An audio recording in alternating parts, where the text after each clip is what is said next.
السلام عليكم. بسم الله والصلاة والسلام على رسول الله. عندنا في الفيديو ده شوية كلام تقني، أنا مش عايزك تركز معاه خالص، فكك منه وركز في فكرة الفيديو، ويمكن الكلام يعجبك يخليك تدخل العالم ده برضه، يبقى احنا استفدنا. عندي موقع، والموقع ده عشان اعرضه على الانترنت محتاج ان انا احجز استضافة من شركة استضافة. حجزت سيرفر من شركة، حطيت عليه موقعي، وكده الناس تقدر تدخل عليه والحمد لله. بعد فترة بدأ يحصل هجوم على الموقع أو أتاك، والهجوم ده كان بيوقف الموقع فترة طويلة، فرحت اشتركت في خدمة برضو بتفلتر الهجوم ده، والموقع اشتغل تمام وزي الفل وما عندناش مشكلة. بعد فترة تاني بدأت ألاقي ناس بتشتكي إن الموقع برضو ساعات بيقف دقيقة، وساعات ربع ساعة، وساعات نص ساعة، ومرة وصل لساعة وساعتين. قلت كده ممكن موارد السيرفر فيها مشكلة ومحتاجة تزيد. هي موارد السيرفر زي الكمبيوتر بتاعك، يبقى فيه رامات وفيه بروسيسور والكلام ده كله. السيرفر نفس القصه، عامل زي الكمبيوتر بتاعك، ممكن تزود الموارد دي فيستحمل ناس كتير جدا تدخل على السيرفر وعلى الشبكه وما يواجهش اي مشكله.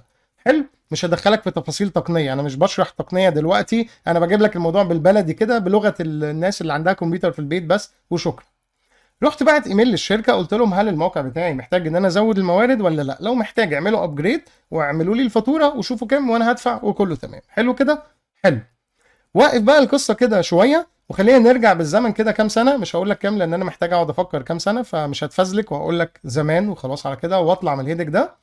كنت حاجز برضو سيرفر عند شركه عربيه، مش هقول لك اسمها عشان هي اصلا قفلت من زمان ومفيش داعي ان انا انتقد يعني، ومش هقول لك اسم الشركه الاجنبيه التانيه لانه برضو انا مش هعمل لها اعلانات، انا عايز اوصل لك المضمون.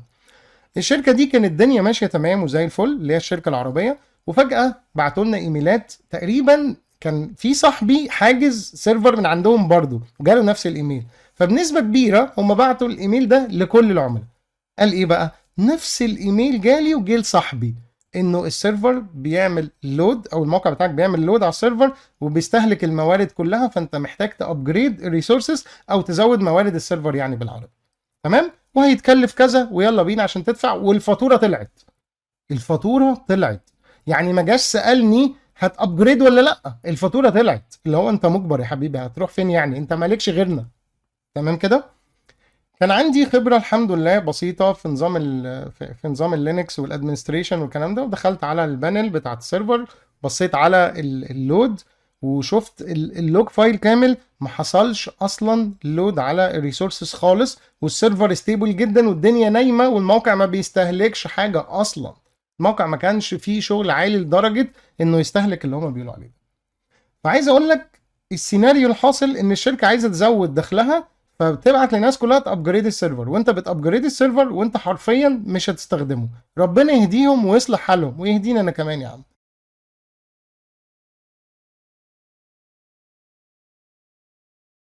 تعالى بقى اوريك ايميل الشركه. انا هفتح لك الصوره، ده الرد بتاعهم، هنبص عليها سريعا، ما يهمكش الشغل او الكلام التقني اللي فيها، بس انا هقوله لك كده سريعا وهقول لك هم دلوقتي عملوا ايه. هنا بعت له ايميل قلت له ان انا عايز اعرف هل موارد السيرفر محتاجه تزيد ولا لا، فخد الرساله ومسك السيرفر قعد ينفستيجيت بقى ويتحقق بقى من الموارد والكلام ده كله، ورجع لي تاني يوم. الدعم الفني بتاع الشركه دي غالبا بيرد عليك مثلا بعد دقيقتين 3 10 دقايق. رجع تاني يوم، كل ده حضرتك انا متاكد ان هو شغال بيعمل مونيتورنج، بيراقب اللي بيحصل.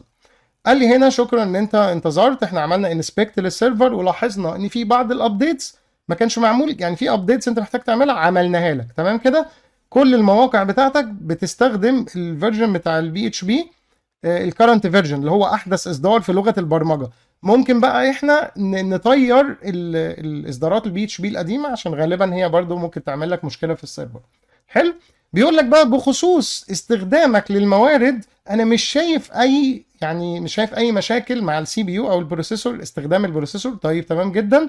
بس احنا عندنا حاجه اسمها فيرتشوال سي بي يو، دي حاجه جديده احنا بنستخدمها في النتورك بتاعتنا عشان ننشئ بيها السيرفرات. انا عملت لك ابلاي للسيرفر بتاعك انه يستعمل الفيرتشوال سي بي يو دي، المفروض ان دي تقنيه احسن من اللي انا فيها دلوقتي وانا ما طلبتش حاجه. عملت لك ابلاي خلاص عشان جايز يكون دي عامله لك مشكله. بعدين انا بصيت على الرام، بيقول لي I can see you do some close، قربت يعني قربت شويه من الليميت بتاع الرامات، احيانا يعني بتقرب، فانا حطيت لك 2 جيجا رام زياده عشان يساعدوك. انا ما طلبتش حاجه دلوقتي، انا ما طلبتش حاجه بفلوس لسه، انا بقول ابلاي، يعني بقول اعمل ابجريد واديني فاتوره. مفيش فاتوره طلعت، مفيش اي حاجه، هو عمل لي ابلاي دول من دماغه. خلي بالك، لانه في خطه اعلى منها اصلا بتابجريد كذا حاجه في نفس الوقت. لو هو عمل ابجريد للخطه دي هيجي لي رساله ان السيرفيس بتاعتي اتبدلت من خطه للي بعدها، وهشوف هدفع كام. حلو. هو ما عملش كده، هو زود لي رامتين من عنده او 2 جيجا رام من عنده. تمام. السيرفر بتاعك دلوقتي فيه 8 جيجا رام، محتاج يعمل ريبوت عشان الرام دي تعمل لها اساين او تشتغل يعني. فبيقول لي السيرفر بتاعك اونلاين فور اوفر 200 دايز، السيرفر ستيبل واونلاين بقاله 200 يوم من غير ريبوت. فيعني بينصح ان احنا نعمل ريبوت او حاجه. وبيقول لي ان احنا دلوقتي وي ار ايبل تو ريبوت ذا سيرفر اند مونيتور ذا سيتويشن فور 7 دايز. حاطط لي علامه استفهام، بيستأذنني عشان يفيدني. بيقول لي انا دلوقتي هل اعمل يعني ريستارت واعمل لك مونيتور اراقب السيرفر لمده اسبوع علشان اشوف الوضع بعد ال 2 جيجا رام. طب هو ليه من اول مره ما قاليش ما ابجريد يا باشا؟ هو الابجريد هيضر؟ هو في ابجريد بيضر؟ الابجريد بيضر الشخص الفاهم اللي ممكن يحس ان هو مش محتاجه. انت ليه زودت عليا 10 دولار؟ انا كان ممكن انت ما تزودهمش عليا لان انا مش محتاجهم. ده مستوى الدعم الفني الجبار. والفيديو ده ان شاء الله انا هبعته لحبيبي استاذي ووالدي دكتور ايهاب مسلم، عشان هو دايما بيشكر في الدعم الفني الممتاز واللي انا شايف ان ده منه.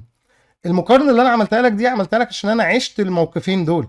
عشت موقف ناس عايزاك تزود عشان ياخدوا فلوس، وناس تانية مش مهم عندها الفلوس قد مهم عندها المصداقيه. طيب الاوتبوت النهائي او المردود النهائي بعد الرساله دي بالنسبه لي ايه؟ بالنسبه لي ان انا استك مع الشركه دي. ايه استك دي؟ مين استك اللي جه فجاه ده؟ انا هلزق مع الشركه دي بقيه حياتي، مش هسيبهم. مش هسيبهم ليه؟ عشان المصداقيه.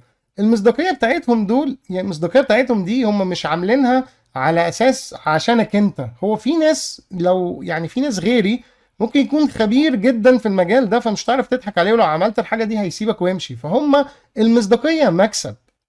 المصداقيه مكسب. هم مش عارفين مين اللي هيكون فاهم الكلام ده ومين اللي هيكون مش فاهمه. الشركه التانيه اللي انا حكيت لك عليها بتاعت زمان دي، لما قالوا لي كده ودخلت على اللوج بتاع السيرفر وعرفت ان هو نصب، سبت الشركه. بس كام واحد هيعمل كده؟ هم لما بيجوا يدرسوها عندهم بدماغهم اللي هي انا مش هتكلم عليها، هو بيقول لك هو كام واحد هيكتشف ده؟ لو ما عندنا مثلا 1000 عميل وفي 100 منهم، ودي نسبه كبيره جدا مش معقول يعني يوصل لها الناس اللي دارسه في السيرفرات عندهم، يعني معظمهم ممكن يبقوا عملاء مش فاهمين يعني ايه سيرفر اصلا. فلو 100 منهم راحوا سابوا الشركه وال 900 الباقيين عملوا ابجريد، يا باشا انت كده جالك 900 عميل زياده وراح منك 100 عميل. على يعني لو حسبناها بان انت بتابجريد بتدفع نفس الفلوس اللي كنت بتدفعها، كده انت جبت 900 عميل جديد ومشي منك 100 يا سيدي، يعني 800 عميل جديد. مش عارف والله الحسبة صح ولا غلط، بس يعني كسبت برضه. فهم هنا ممكن يعملوا كده برضه، وكام واحد هيفهم ويعرف ويمشي؟ سيجي غيره. لكن هم اذكياء، ومن وجهة نظري ممكن اكون غلط لو انت يعني عندك علم بالعالم ده وفاهم الدنيا.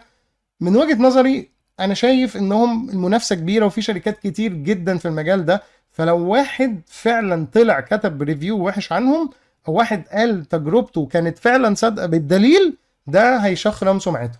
فهو ليه انا اكون عندي مصداقية؟ خليك تحبني تكمل معايا وتحكي عن الموقف زي ما انا حكيت كده. الموقف ده مش اول مرة يحصل، مش اول مرة يعملوا كده. في مرات كانوا بيدخلوا على جهازي يصلح لي حاجة في الدي ان اس في جهازي ملهاش علاقة بيه. كل ده بيخليك تعمل لهم دعاية، تحكي لاصحابك انا عايز شركة، خد الشركة دي كويسة، ده عملوا كذا وكذا وكذا، يسمع القصة ياخد خدمة ويحكي لحد تاني.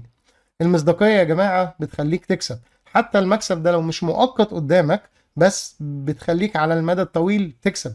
بجد بتكسب، صدقني. يا رب القصة تكون عجبتكم، اشوفكم ان شاء الله في فيديو جديد. السلام عليكم.